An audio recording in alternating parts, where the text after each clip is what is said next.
माधव जवाना मन सका दुनी भोसड़ी आला तो गाना गावल जाती बात पर जरूरी पड़े तो उन्हीं के लगा था कि तुम भैया जातिवाद करते रह ना ना बेटा जातिवाद ना हो क्या पाहुन को बदनाम करते रह लोग।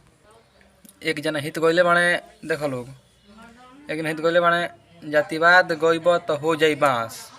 देख लो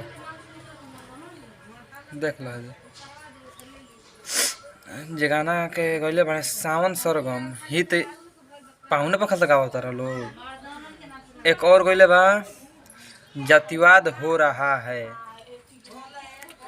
बाहित तू एकदम उहे बड़ो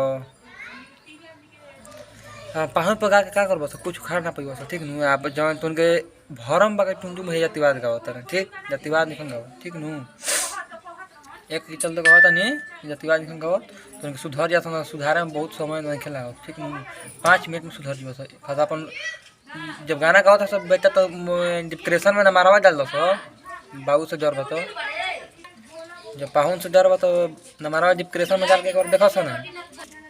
और एक भाई कमेंट में लिखल बा टुनटुन यादव से मोतिहारी जिला के लड़का मिले खातिर आइल बा तो कमेंट में देखो लिखल बा के देखावा तनी देखो लोग पढ़ लो।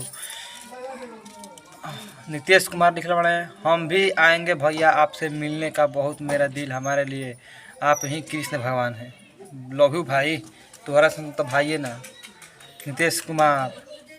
और एक रंजन RS जे लिखले बाड़े चैनल वाले से रिक्वेस्ट है कि यह मैसेज टुनटुन भाई तक पहुंचा दे जल्द से जल्द पहुंचा दे कृपया। मैं उनका फैन रंजन यादव पटना से एकदम भाई पहुंचा के दिखाइयो देनी है पढ़ला हम।